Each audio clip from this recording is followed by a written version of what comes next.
The faint signal pulsed against the background noise of space, barely distinguishable from the cosmic radiation that filled the void between stars.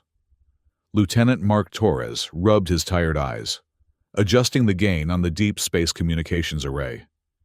The signal strengthened momentarily before fading again, like a distant heartbeat growing weaker.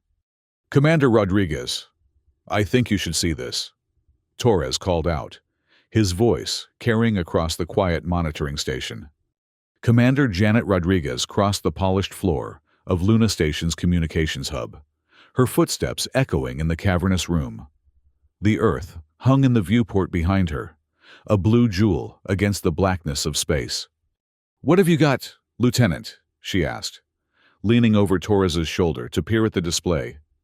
"It's faint, but it's definitely artificial. Coming from Kepler 442b direction," Torres said, fingers dancing across the holographic interface. "I've been tracking it for about 20 minutes now. It's repeating on a standard emergency frequency." Rodriguez frowned. "Kepler 442b?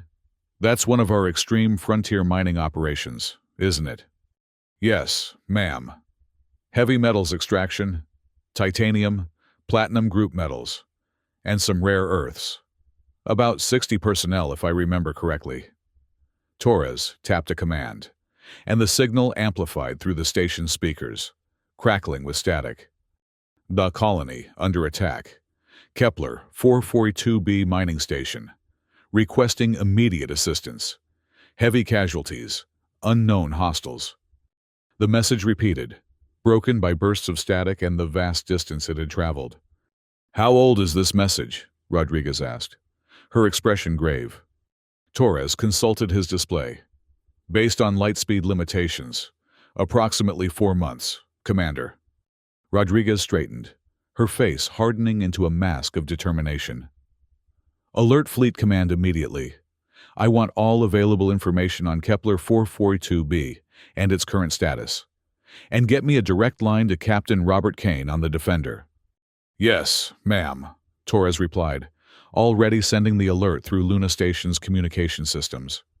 As Rodriguez strode toward the command center, she couldn't help but wonder what kind of hell had broken loose on one of humanity's most distant and dangerous outposts.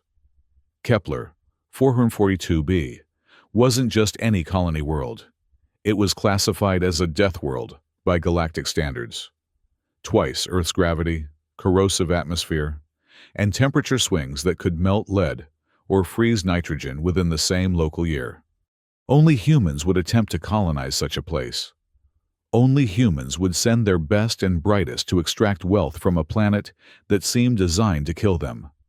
And only humans would respond to a distress call that had already traveled for 4 months across the endless void of space. Torres's voice crackled over the intercom. "Commander, I have Captain Kane on Secure Channel 1. Rodriguez took a deep breath and activated the comlink. "Captain Kane, this is Commander Rodriguez at Luna Station. We've received a distress call from Kepler 442b mining colony. It's 4 months old, but it's genuine." Captain Robert Kane's weathered face appeared on the view screen, lines of experience etched around his eyes. "Understood, Commander. What are my orders?" "Stand by for official transmission from Fleet Command, but preliminary direction is to prepare for immediate departure. The Defender is being tasked with investigation and potential rescue operations." Kane nodded, his expression grim but determined. "We'll be ready. Defender out." As the transmission ended, Rodriguez turned to her administrative assistant, who had just entered the command center. "Get me a direct line to the Altarian Council and the Centauri Union. Let's see if any of our allies have assets closer to Kepler Sector." "Yes, Commander," the assistant replied, though his expression betrayed doubt. "Though I wouldn't count on much help.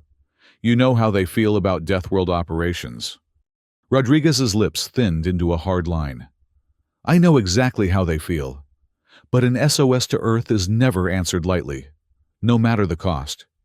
The mining bunker on Kepler 442b shook violently as another explosion rocked the surface.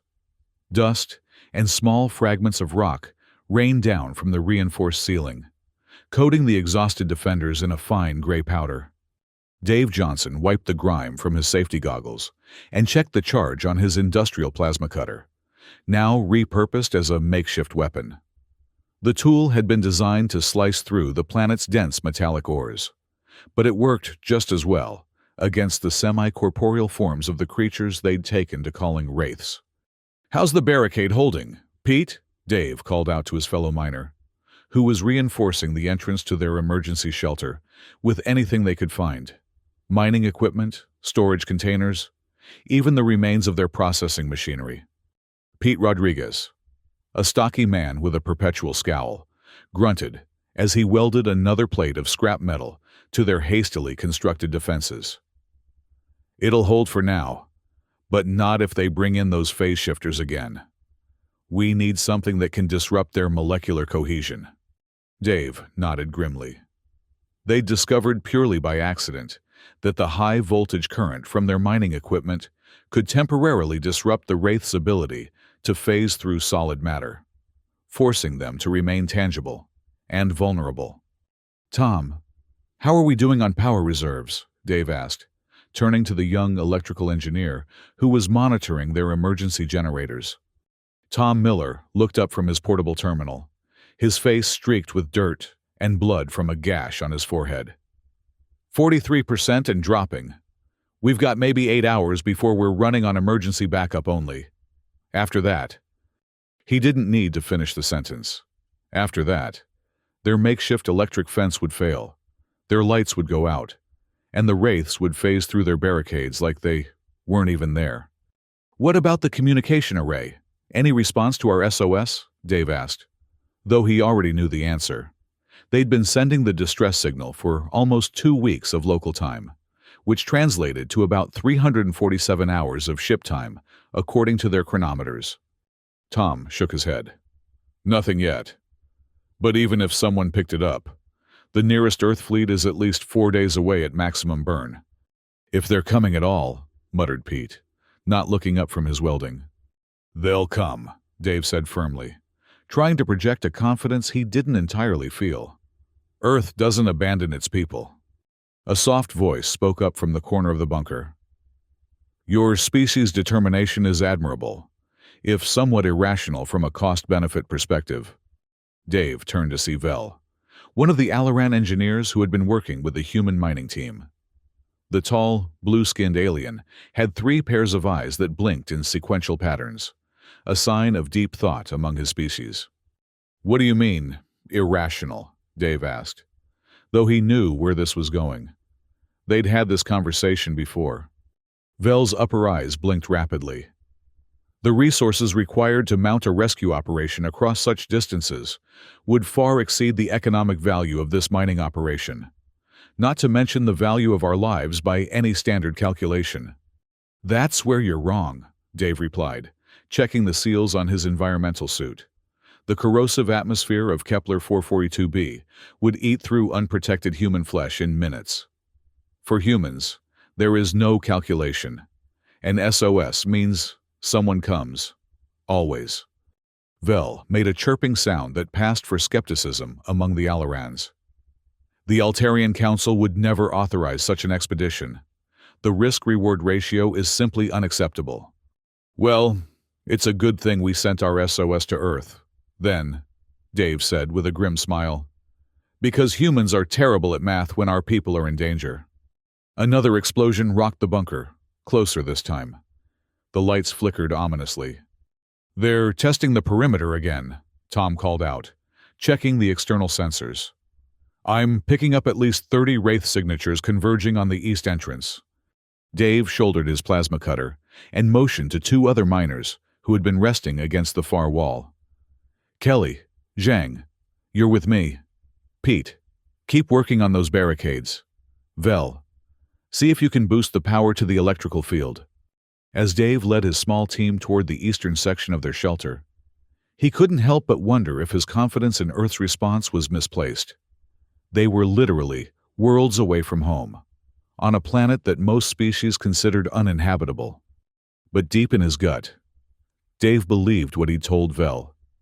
Humans didn't abandon their own, no matter the cost, no matter the distance.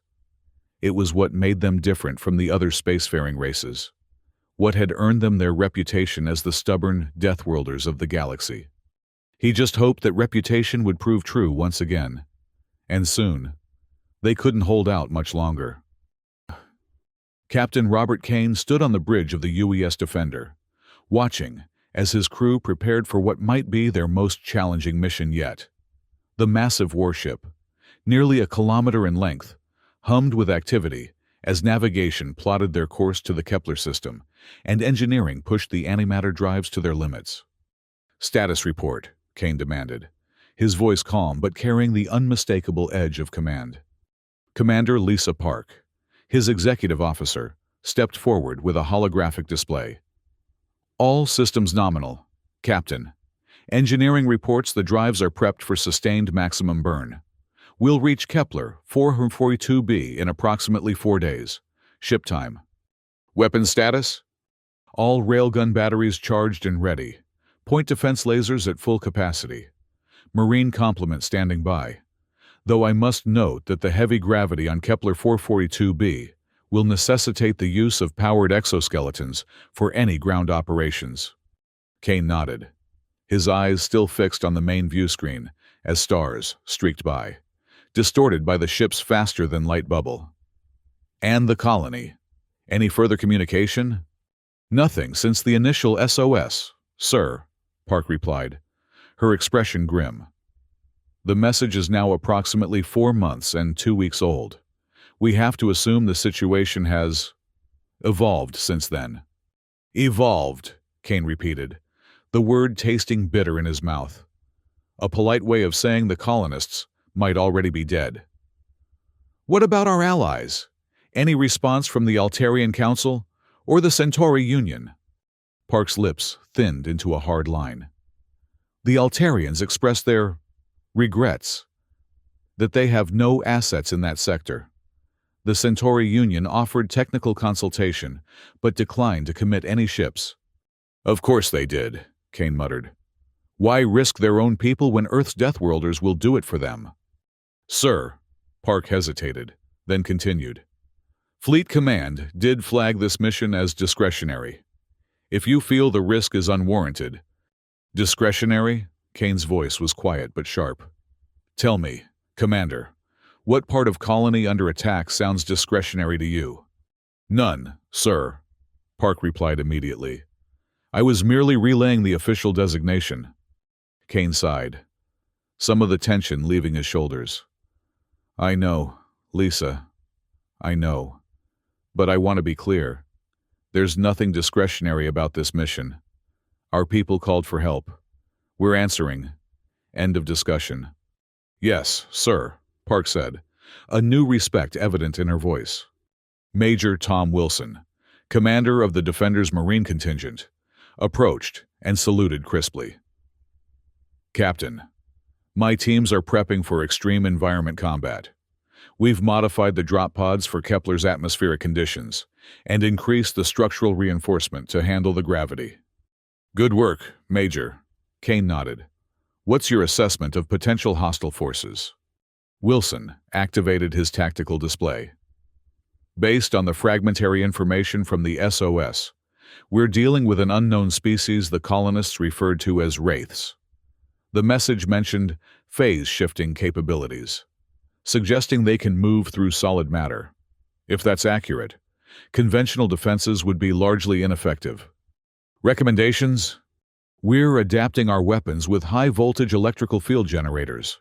If these entities can phase through matter, disrupting their molecular cohesion might force them into a state where conventional weapons would be effective." Dr. Sarah Miller, the ship's chief science officer, joined the conversation. "Captain, I've been analyzing the limited data from Kepler 442b's automated scientific outpost. There's been a significant increase in unusual energy signatures in the colony's vicinity over the past 6 months." "What kind of energy signatures?" Kane asked. "Quantum fluctuations consistent with matter-energy phase transitions," Dr. Miller explained. "Whatever these wraiths are, They appear to be manipulating fundamental physical forces in ways we've never observed before. Kane absorbed this information silently, his mind already formulating potential strategies. So we're heading into a combat situation against an unknown species, with technology that might be significantly advanced beyond our own, on a planet that's actively trying to kill any human who sets foot on it. That's an accurate assessment, sir, Park confirmed. A slow smile spread across Kane's weathered face. Then we'd better not keep them waiting. Navigation, set course for Kepler 442b. Maximum burn. We've got people counting on us. As the Defender's massive engines flared to life, propelling the warship faster than any human vessel had gone before, Kane couldn't help but reflect on the uniquely human response to danger. Any other species would have written off the mining colony as an acceptable loss. The Altarians would have calculated the precise economic value of the operation and determined it wasn't worth the rescue effort. The Centauri would have conducted a detailed risk assessment and concluded the mission had a negative survival probability. But humans? Humans just answered the call. Damn be the odds or the cost. Because that's what Deathworlders did. Dave Johnson gasped for breath as he slammed the emergency bulkhead shut, the metal door groaning under the strain. 3 more of his team collapsed beside him, their environmental suits torn and battered from the latest Wraith assault. "Report," he wheezed, fighting against Kepler 442b's crushing gravity. Even after months on the planet, human bodies never fully adapted to the constant strain. Kelly Chen, the mining crew's demolitions expert, pulled off her damaged helmet, revealing a face streaked with sweat and blood. "East Quadrant is compromised. We lost 2 more electric field generators. The Wraiths are adapting. They're learning to phase through our defenses in ways that minimize their exposure to the current." "They're getting smarter," Tom Miller added, checking a nasty burn on his arm where a Wraith had partially phased through his suit. "And there are more of them now. The sensors picked up at least 50 distinct entities during that last attack." Dave closed his eyes briefly, allowing himself one moment of despair before pushing it aside. When he opened them again, his gaze was steel. "We need to fall back to the central chamber. It's our last defensible position." "Dave," Pete Rodriguez said quietly, "we have to face facts. It's been over 2 weeks since we sent the SOS. If help was coming." "It's coming," Dave interrupted firmly. "But we need to hold out a little longer." Vel, the Alaran engineer, approached with his diagnostic tool. "I have managed to reconfigure the remaining power cells to create a more concentrated electrical field around the central chamber. It will not last long, but it may buy us a few more hours." "Good work, Vel," Dave nodded. "What about the other engineers? How are they holding up?" "The surviving 11 non-humans are maintaining well enough, considering the circumstances," Vel replied, his multiple eyes blinking in their complex pattern. "Though I must note that Kepler's environment is even more hostile to my species than to yours. The atmospheric pressure alone is most uncomfortable." Dave managed a grim smile. "Welcome to being a Deathworlder. Vel, it's never comfortable." A sudden alarm blared through what remained of their communication system. Tom rushed to the nearest terminal, his fingers flying across the interface. "Dave, I'm picking up unusual energy signatures in orbit," he exclaimed, his voice rising with excitement. "Multiple FTL bubble collapses. Ships dropping out of faster-than-light travel." Hope surged through Dave's exhausted body. "Earth ships?" Tom's face fell slightly. "I can't tell yet. But there's something else. The Wraiths are reacting. Many of them are phasing out of our immediate vicinity, and I'm detecting new energy signatures matching the ones in orbit." "They have ships," Dave realized aloud. "The Wraiths have a fleet in orbit." Pete cursed colorfully. "So even if Earth responded to our SOS, they're flying straight into an ambush." Dave's mind raced. If Earth had sent rescue ships, they would have no idea what they were facing. They needed information, critical tactical information that could mean the difference between rescue and annihilation. "Tom, can we still transmit on the emergency frequency?" he asked. "Barely," Tom replied. "We've got maybe enough power for a short burst transmission." "Do it," Dave ordered. "Send everything we know about the Wraiths, their phasing abilities, their vulnerability to electrical fields, their numbers, everything. And add this. Warning: hostile fleet in orbit. Wraiths vulnerable to sustained electrical current and extreme atmospheric pressure. They avoid the deepest mine shafts where pressure is highest." As Tom began composing the transmission, Dave turned to the remaining miners and engineers. "Everyone gear up. If that's Earth up there, we need to be ready to move as soon as they break through." For the first time in days, a spark of real hope flickered in the desperate eyes of the survivors. Earth had come for them, just as Dave had promised. Now, they just had to survive long enough for it to matter. Captain Robert Kane's eyes narrowed as the Defender dropped out of FTL on the edge of the Kepler 442b system, immediately followed by its escort ships, the frigates Intrepid and Resolute. "Tactical assessment," he ordered sharply. "Multiple unknown vessels in orbit around Kepler 442b.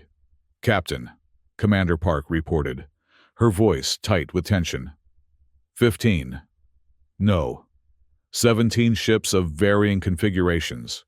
Energy signatures unlike anything in our database." "Life signs at the colony?"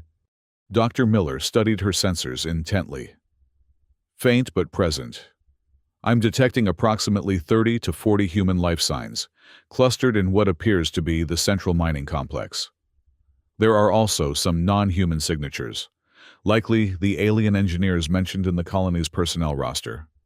And the unknown vessels, any communication or hostile action?" "They're reorienting toward us, sir," Park replied. "Weapon systems appear to be powering up. I think we can safely classify this as hostile intent." Kane nodded grimly. "Red alert. Battle stations. Bring all weapon systems online and deploy fighter squadrons." The bridge erupted into disciplined activity as klaxons sounded throughout the massive warship. The view screen shifted to tactical display, showing the Defender and its escorts as blue icons, the unknown vessels as red. "Sir, we're receiving a new transmission from the surface," Communications Officer Williams called out. "It's weak, but it's definitely coming from the mining colony." "Put it through," Kane ordered. The message was fragmented, breaking up frequently. But the critical information came through clearly enough. The Wraiths could phase through solid matter, but were vulnerable to electrical fields and extreme pressure. They had a fleet in orbit, and the surviving colonists were holed up in the central mining complex. "That changes things," Kane muttered, his tactical mind already processing the new information. "Park, adjust our railgun targeting parameters. I want high-voltage shells with proximity detonation. Let's see if we can disrupt their phasing technology." "Yes, sir," Park acknowledged, relaying the orders to the weapons teams. "Major Wilson," Kane continued, turning to the Marine commander. "Your drop pods need to be reconfigured. The colonists are deep in the mining complex where the atmospheric pressure is highest. That's your insertion point." Wilson nodded sharply. "We'll need to modify our approach. Standard atmospheric entry would put us too far from the complex." "Work with Dr. Miller," Kane instructed. "If these Wraiths are vulnerable to electrical fields, I want every Marine armed with appropriate weapons." As his officers rushed to implement his orders, Kane studied the tactical display. The Wraith vessels were arranging themselves in a standard attack formation, clearly preparing to engage the Earthships. "They're fast learners," Kane observed. "That's a Centauri-style defensive perimeter they're setting up." "Sir," Park's voice was tight with urgency, "they're launching some kind of energy projectiles." "Evasive maneuvers," Kane ordered calmly. "Point defense systems at maximum. Let's see what we're dealing with before we commit to full engagement." The Defender shuddered slightly as its massive engines fired. The kilometer-long warship, moving with surprising agility, to avoid the incoming attack. Brilliant flashes of light erupted around the ship as its point defense lasers intercepted the energy projectiles. "Analysis?" Kane demanded. "Some kind of plasma-based weapon," Dr. Miller reported. "But with unusual quantum properties. It appears to be designed to phase partially through conventional shields." Kane's lips thinned into a hard line. "So, that's their advantage. They can bypass defensive systems with phase-shifting technology." He turned to his weapons officer. "Target the lead vessel with railgun batteries 1 through 4. Load high-voltage shells and fire when ready." The Defender's massive railguns, running nearly half the length of the ship, hummed with power as they charged. The electromagnetic accelerators could launch projectiles at a significant fraction of light speed, delivering devastating kinetic energy on impact. "Firing solution acquired," the weapons officer reported. "Railguns 1 through 4. Firing." The ship shuddered as 4 massive projectiles launched in rapid succession, streaking across space toward the lead Wraith vessel. The alien ship attempted to evade, but the railgun rounds were too fast, too powerful. The first impact was merely kinetic, smashing through the Wraith vessel's energy shields with brute force. The second, third, and fourth rounds, however, detonated in sequence, releasing powerful electrical fields that rippled across the alien ship. On the tactical display, the Wraith vessel's signature flickered erratically. "Direct hit," Park announced. "Their shields are down, and they appear to be experiencing some kind of systemic failure." "It worked," Kane said with grim satisfaction. "Their phase technology makes them vulnerable to electrical disruption, just as the colonists reported. Target the next vessel and continue firing." As the Defender engaged the Wraith fleet, Major Wilson and his Marines prepared for what would certainly be one of the most challenging insertions in Earth military history. The drop pods had been hastily modified, their structures reinforced to withstand both Kepler 442b's crushing gravity and corrosive atmosphere. "Listen up." Wilson addressed his troops through the ship's communication system. "We're dropping into hell today.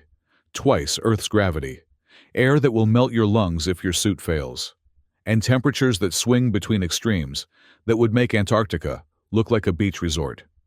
The Marines, already secured in their pods, listened intently as Wilson continued. "Our targets are phase-shifting entities the colonists call Wraiths. Conventional weapons have limited effect, but high-voltage electrical discharge disrupts their ability to phase. Every Marine has been equipped with modified pulse rifles that deliver an electrical charge with each round." Wilson checked his own weapon, a heavy-duty version of the standard-issue rifle with significant modifications. "Remember your training for extreme gravity environments. Conserve energy, minimize movement, and rely on your exoskeletons to handle the load. The mining complex is deep underground, which means we'll be dropping straight down mine shafts to reach the survivors." "Sir," one of the Marines called out, "what's our exit strategy?" Wilson's face was grim but determined. "We get the survivors to the surface, where the Defender will send extraction shuttles once they've cleared the orbital resistance.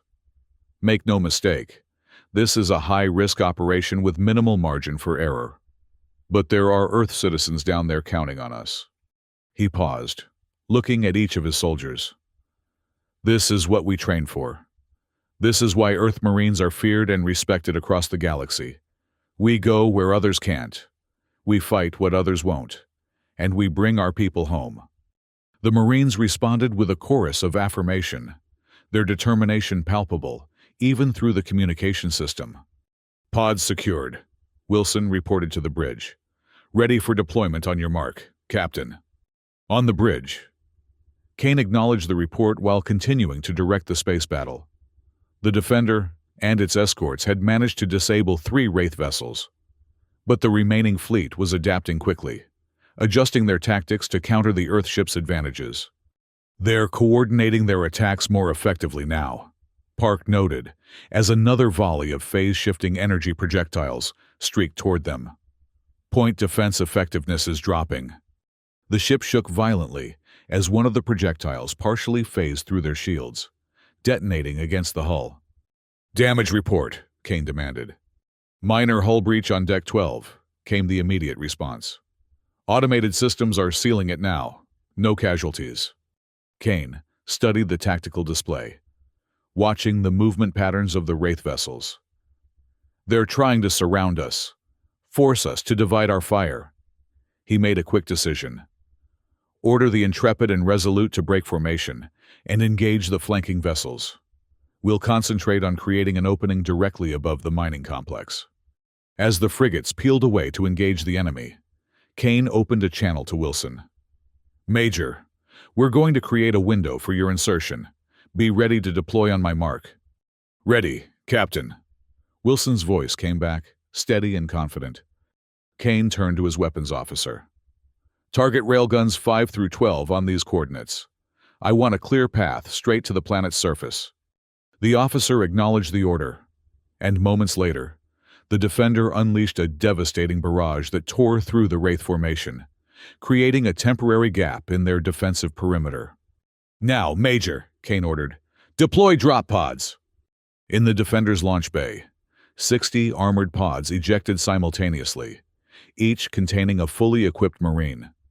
The pods accelerated rapidly toward Kepler 442b's surface, their heat shields glowing bright orange as they hit the upper atmosphere. Pods away, Park confirmed, tracking their descent, all pods on course. Kane allowed himself a moment of satisfaction before returning his attention to the battle.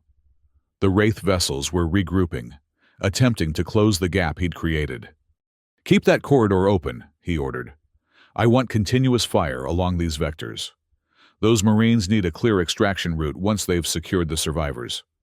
As the battle raged in orbit, the Marine drop pods streaked through Kepler's turbulent atmosphere, buffeted by winds strong enough to tear apart lesser vessels.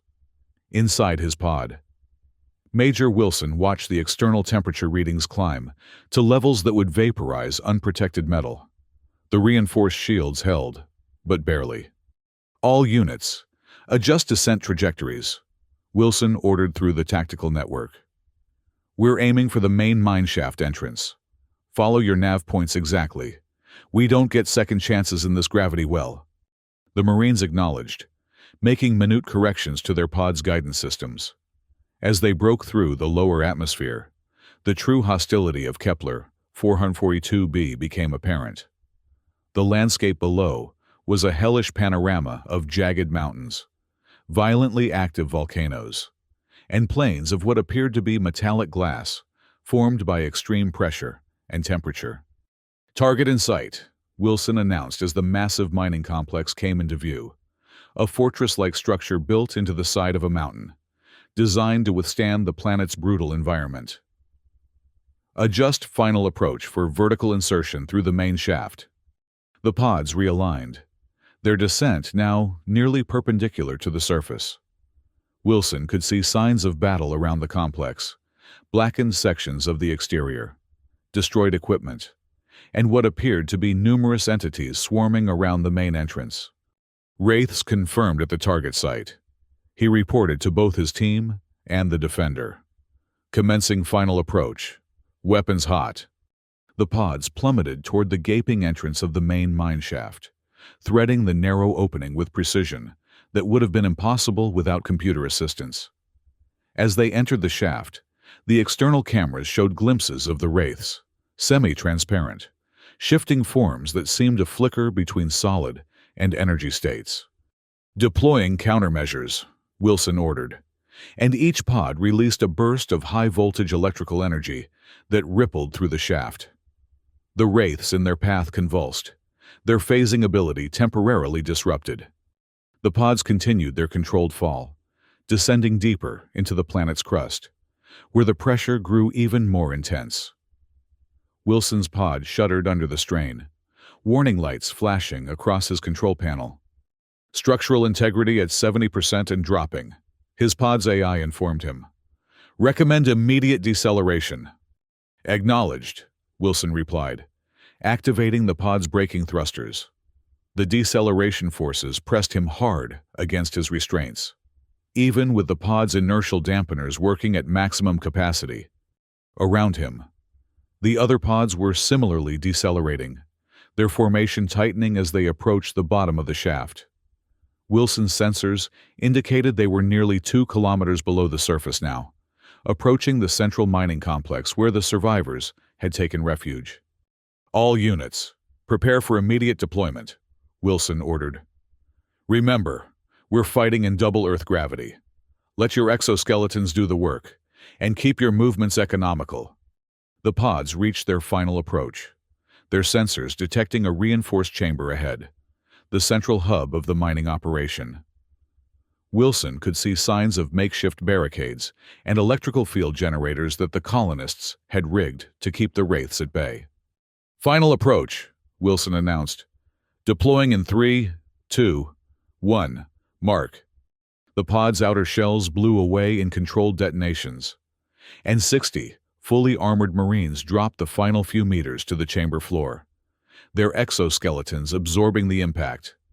Immediately, Wilson felt the crushing weight of Kepler 442b's gravity, even with his powered armor compensating. "Secure the perimeter," he ordered, his voice strained from the effort of speaking under such pressure.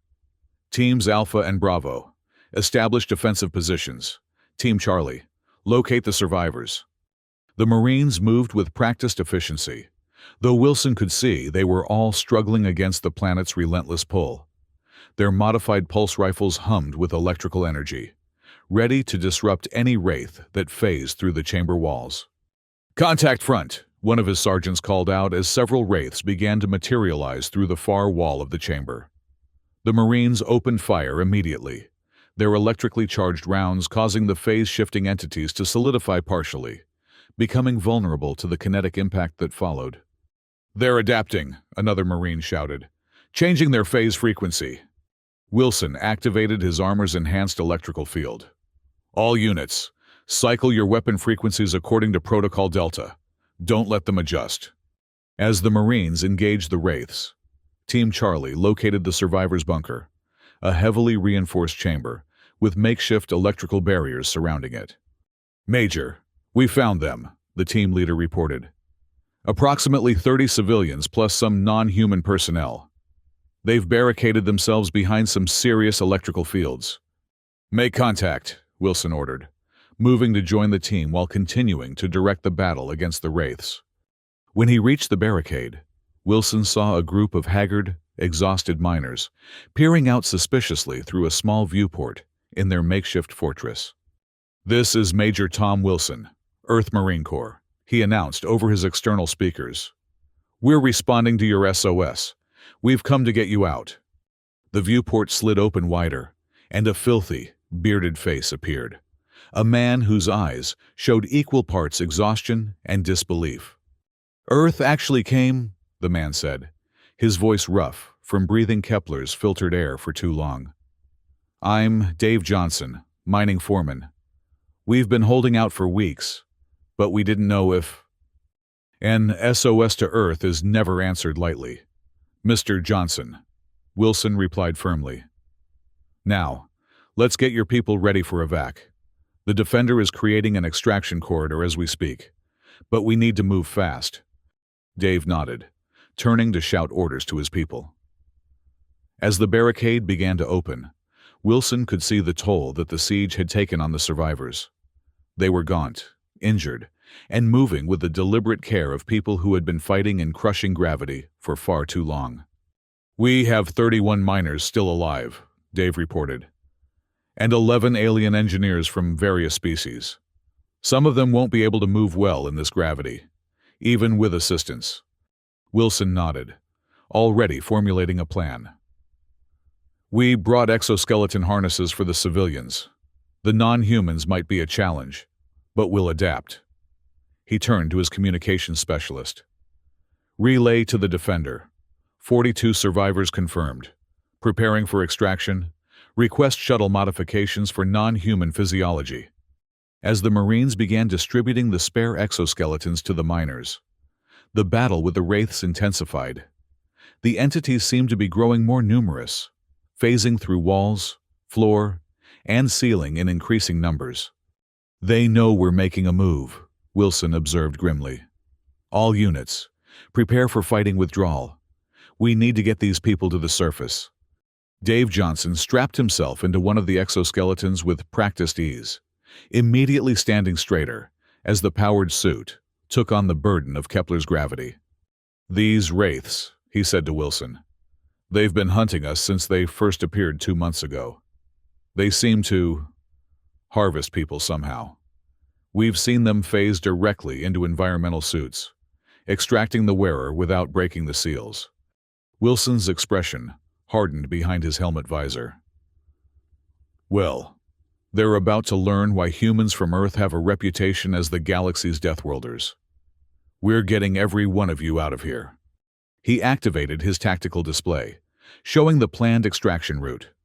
"We'll ascend through the main shaft in waves. Each Marine unit will escort a group of survivors, maintaining electrical field coverage at all times. The Defender will have shuttles waiting at the surface." Dave nodded, checking the charge on his mining plasma cutter. "My people know this complex better than anyone. We can help guide your teams through the secondary shafts if the main one gets compromised." "Good," Wilson acknowledged. "We'll need every advantage." He opened the team channel again. "All units, prepare for extraction. First wave moves in 5 minutes." As the Marines and miners prepared for their desperate ascent, Wilson couldn't help but wonder how the battle in orbit was progressing. If Captain Kane couldn't maintain that extraction corridor, they'd be fighting their way to a surface with no way off this death world. On the bridge of the Defender, Captain Kane watched the tactical display with intense focus. The battle had been raging for nearly an hour, and while his ships had inflicted significant damage on the Wraith fleet, they were still outnumbered and facing an enemy that could partially phase through their defensive systems. "Status of the Marine extraction?" he demanded, not taking his eyes off the display. "Major Wilson reports they've secured all survivors and are beginning their ascent." Commander Park replied. "Estimated time to surface, 45 minutes, accounting for Kepler's gravity and the civilian's condition." Kane nodded tersely. "Status of our extraction shuttles?" "Prepped and ready in launch bays 1 through 4, Park confirmed. "Dr. Miller has made the necessary modifications for the non-human survivors based on Wilson's report." "And our friends up here?" Kane gestured to the representation of the Wraith fleet. "Still pressing their attack, but we've reduced their numbers to 11 operational vessels. The Intrepid reports moderate damage to its propulsion systems, but remains combat effective. The Resolute is at approximately 70% combat capability after taking a direct hit to its port weapons array." Kane studied the movement patterns of the remaining Wraith vessels. They were adapting their tactics continuously, learning from each engagement and adjusting their approach. It was the kind of rapid tactical evolution that suggested either highly advanced AI or a collective intelligence. "They're concentrating their forces to close our extraction corridor," he observed. "They know what we're trying to do." "Yes, sir," Park agreed. "They've repositioned 4 vessels to directly block the approach to the mining complex." Kane's eyes narrowed in thought. "What's the status of our railgun capacitors?" "Batteries 1 through 8 are at full charge. 9 through 16 are at 70% and recharging." "And our high-voltage shells?" "Supply at 60%. Captain, we've been expending them at a higher rate than anticipated." Kane made his decision. "Reconfigure batteries 1 through 4 for maximum yield. Load standard kinetic penetrators instead of the high-voltage rounds." Park looked surprised. "Sir, without the electrical disruption, the standard rounds will penetrate their hulls," Kane interrupted. "Then follow immediately with high-voltage shells from batteries 5 through 8. The electrical discharge inside their vessels should be even more effective than external disruption." Understanding dawned on Park's face. "A 1-2 punch, breach, then disrupt." "Exactly," Kane confirmed. "Target the 4 vessels blocking our extraction corridor. Fire when ready." The weapons officer acknowledged the order and began the targeting sequence. Moments later, the Defender shuddered as its massive railguns fired in sequence. First, the armor-piercing kinetic rounds, followed milliseconds later by the high-voltage disruptors. The effect was devastating. The kinetic penetrators smashed through the Wraith vessel's defensive shields and hull materials, creating entry points for the electrical rounds that followed. When the high-voltage shells detonated inside the alien ships, the electrical discharge spread throughout their systems, causing catastrophic disruptions to their phase technology. On the tactical display, all 4 targeted vessels flickered erratically before their signatures faded entirely. "Direct hits," the weapons officer reported with barely contained excitement. "All 4 targets neutralized." "The corridor is open," Park confirmed. "Extraction route clear." Kane allowed himself a small smile of satisfaction. "Maintain position. Keep that corridor open at all costs." He opened a channel to the launch bays. "Shuttle teams, prepare for immediate deployment. You'll be entering Kepler's atmosphere in approximately 30 minutes. Be ready for anything." As the battle continued in space, Major Wilson and his Marines fought a grueling battle of their own, ascending through the mine shafts with their civilian charges. The crushing gravity of Kepler 442b made every step an exhausting ordeal, even with powered exoskeletons. The non-human engineers were struggling the most, their bodies simply not adapted for such extreme conditions. "Hang in there," Wilson encouraged a particularly distressed Alaran engineer who was being half-carried by 2 Marines. "We're making good progress." Dave Johnson moved alongside Wilson, his mining plasma cutter discharging periodically as Wraiths attempted to phase through the tunnel walls. "They're getting more aggressive," Dave noted grimly. "They know we're escaping." Wilson nodded, firing his pulse rifle at a Wraith that materialized directly in front of them. The electrical charge from the weapon caused the entity to convulse and solidify momentarily, allowing the kinetic round to tear through its now vulnerable form. "All teams, status report," Wilson called over the tactical network. "Team Alpha, proceeding with civilians through Level 3, came the first response. "Heavy Wraith activity, but we're holding." Team Bravo reached Level 2 with the non-human engineers, moving slower due to gravity effects on the Alarans and Centauri, but still advancing. Team Charlie, rear guard. We're seeing increased Wraith numbers behind us. They're definitely coordinating their attacks now. Wilson processed this information quickly. Alpha, maintain pace. Bravo. We're sending 2 more Marines with additional support harnesses for the non-humans. Charlie, deploy electrical field mines at 50-meter intervals to slow down pursuit. As the teams continued their ascent, Wilson noticed something curious about the Wraith's behavior. "They're avoiding the deepest shafts," he observed to Dave, "even though those would give them the most direct routes to intercept us." Dave nodded, his expression thoughtful despite his exhaustion. "We noticed that too. During the siege, they seemed to struggle with the extreme pressure at the lowest levels. It's why we took refuge so deep in the first place." Wilson filed this information away, adding it to his tactical assessment. "So, higher pressure disrupts their phasing ability, just like electrical fields. Interesting." "Makes sense," Dave replied. "Both would affect molecular cohesion. Down here, at this depth, the pressure is nearly 3 times Earth standard, even though the surface is only about twice." Wilson opened a channel to the Defender. "Captain, new tactical information. The Wraiths are vulnerable to extreme pressure environments. They avoid the deepest mine shafts where pressure exceeds 3 times Earth standard." "Understood. Major," Kane's voice came back, slightly distorted by the kilometers of rock between them.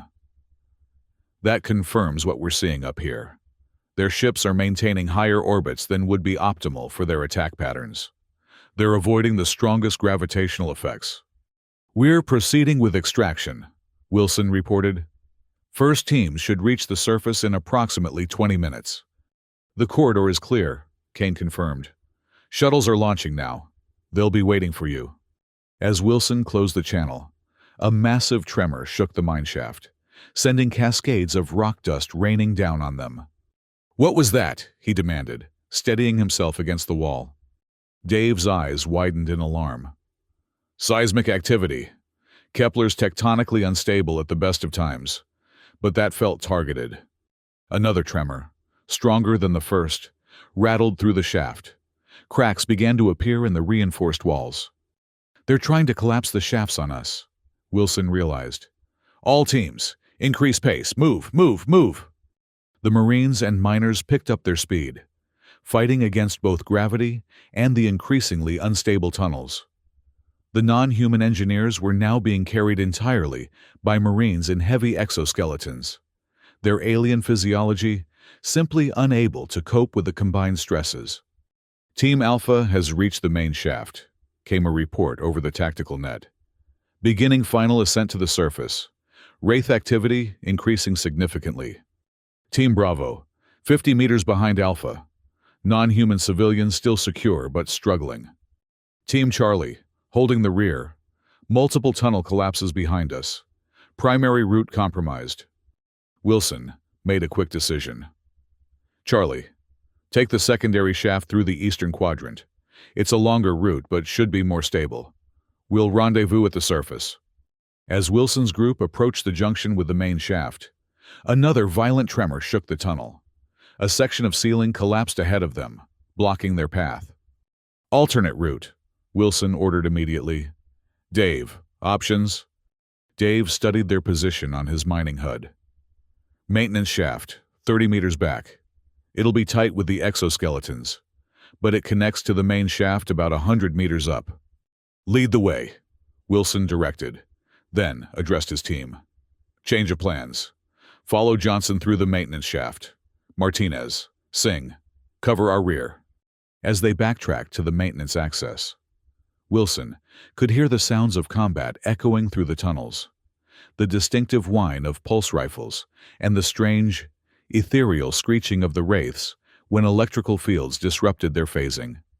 The maintenance shaft was indeed narrow, a cramped tube barely large enough for a person in an exoskeleton to squeeze through. They proceeded single file, with Dave leading the way and Wilson taking position at the rear to ensure no one was left behind. "Team Alpha has reached the surface," came the welcome news over the tactical net. "Shuttles in position. Beginning evacuation of first civilian group. Team Bravo, 200 meters from surface. Heavy wraith resistance, but still advancing. Team Charlie, rerouting through eastern quadrant. Encountering minimal resistance. Possible ambush situation." Wilson acknowledged each report while continuing to urge his own group forward. The cramped maintenance shaft was taking a toll on everyone, the combination of tight spaces and crushing gravity creating a uniquely hellish experience. Finally, after what seemed like an eternity, they emerged into the wider main shaft, just in time to see Team Bravo disappearing up the final stretch toward the surface. "Almost there," Wilson encouraged his exhausted charges. "Just a little further." As they began their final ascent, the shaft above them suddenly darkened as dozens of wraiths phased through the walls simultaneously, creating a writhing barrier of semi-corporeal forms between them and the surface. "Concentrated fire," Wilson ordered, raising his pulse rifle. "Full electrical discharge." The Marines fired in unison, their weapons releasing powerful electrical fields that rippled through the wraith swarm. Many of the entities convulsed and solidified, becoming vulnerable to the kinetic rounds that followed. But there were simply too many of them. "We need more power," Dave shouted over the din of combat. "The field isn't strong enough to disrupt all of them at once." Wilson thought quickly, then reached a decision. "Everyone, overload your exoskeleton power cells. Channel everything into the electrical discharge systems."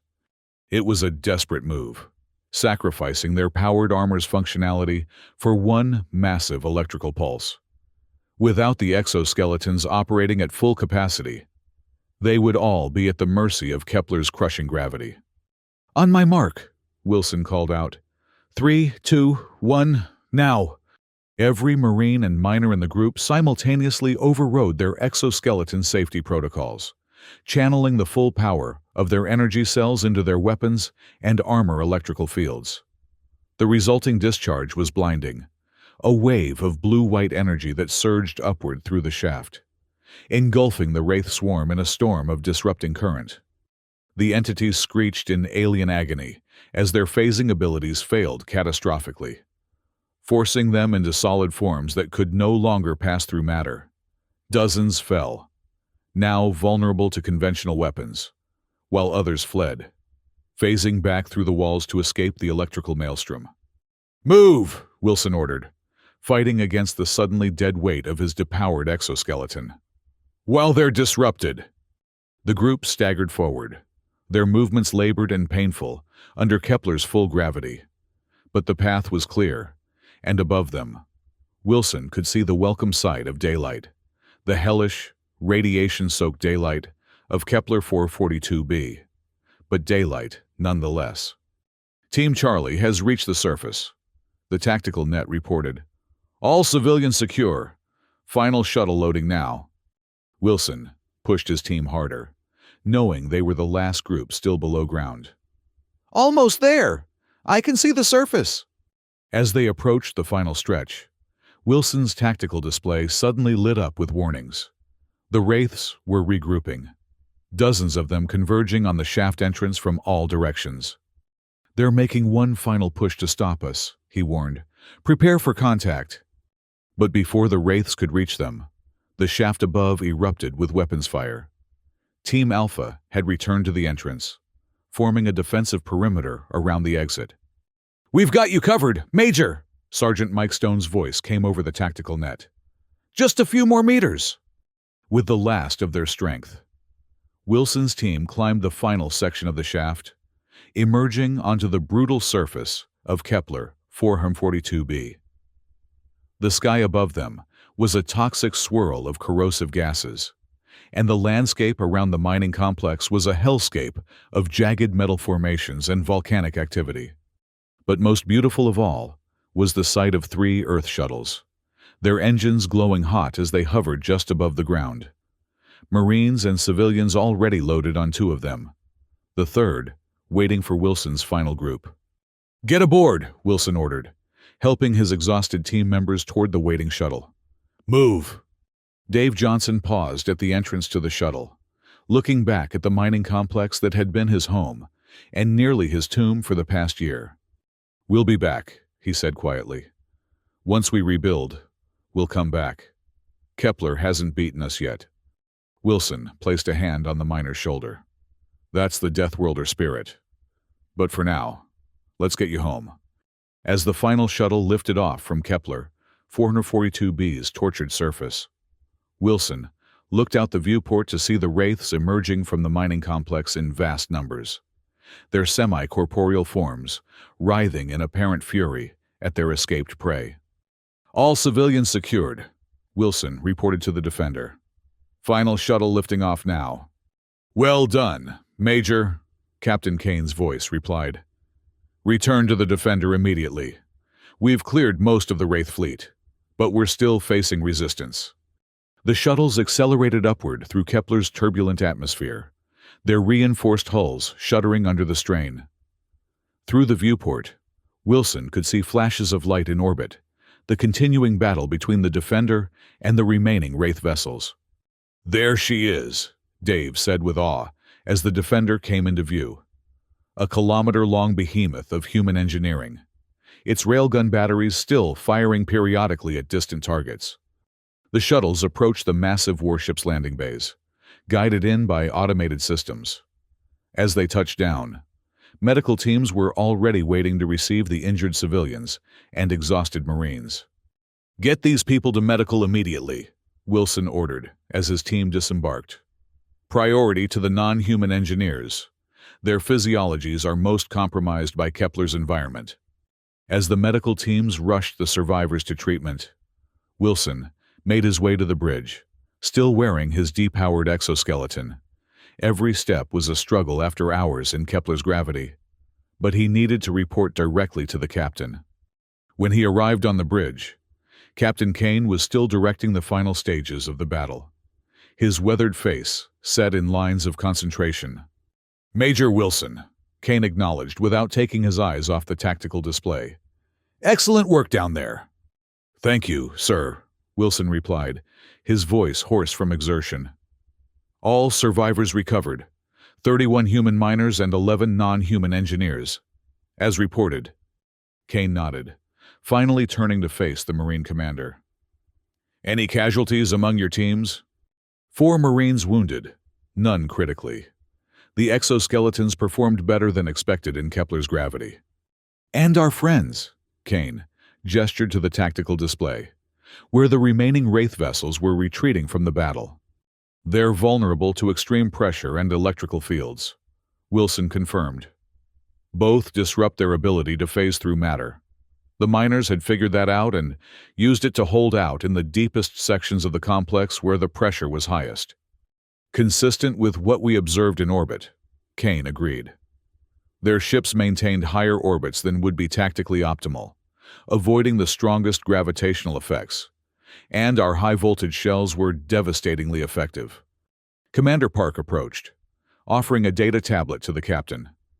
Final battle assessment, sir. 3 Wraith vessels destroyed, 7 disabled, and 7 retreating. The Intrepid reports their propulsion systems are back online at 60% capacity. The Resolute has contained all damage and remains combat-ready. Kane studied the report, his expression satisfied. Begin recovery operations. I want debris samples from the destroyed Wraith vessels. Dr. Miller will want to study their technology and prepare a full report for Fleet Command. They'll want to know exactly what we encountered here. Yes, sir, Park acknowledged, already relaying the orders. Kane turned back to Wilson. The survivors? Their condition? Exhausted, malnourished, and suffering from the effects of prolonged exposure to Kepler's gravity.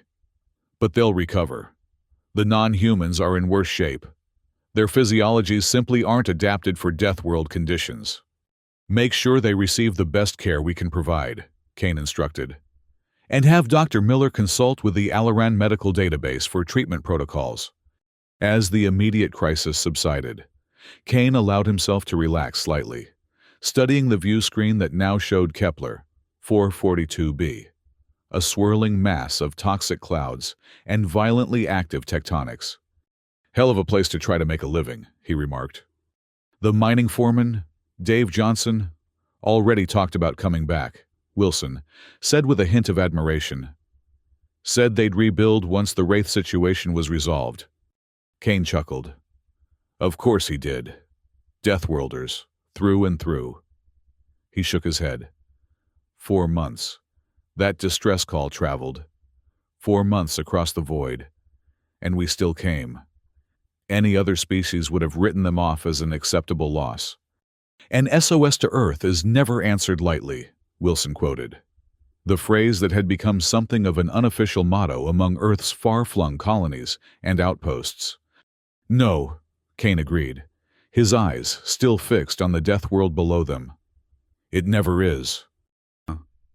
1 week later, Dave Johnson stood in the observation lounge of the Defender, watching as Kepler 442b receded in the distance. The warship had remained in orbit long enough to deploy automated defense satellites and establish a quarantine perimeter around the planet, ensuring the Wraiths couldn't threaten any other human or alien installations in the sector. Quite a view, Captain Kane remarked, joining Dave at the viewport. Never thought I'd see it from this side again, Dave admitted. When the Wraiths first attacked, I gave us slim odds of survival, let alone rescue. Dr. Miller's analysis of the debris we recovered has been interesting, Kane said. The Wraiths appear to be some kind of energy-matter hybrid species, capable of manipulating their molecular structure to pass through solid objects. Highly advanced, but with specific vulnerabilities that you and your team were clever enough to discover. Dave shrugged. Desperation breeds innovation. We just noticed they avoided the deepest shafts and worked out why. Well, that observation saved a lot of lives, including your own. They stood in comfortable silence for a moment, watching the stars. Eventually, Dave spoke again. The mining company already has plans to rebuild.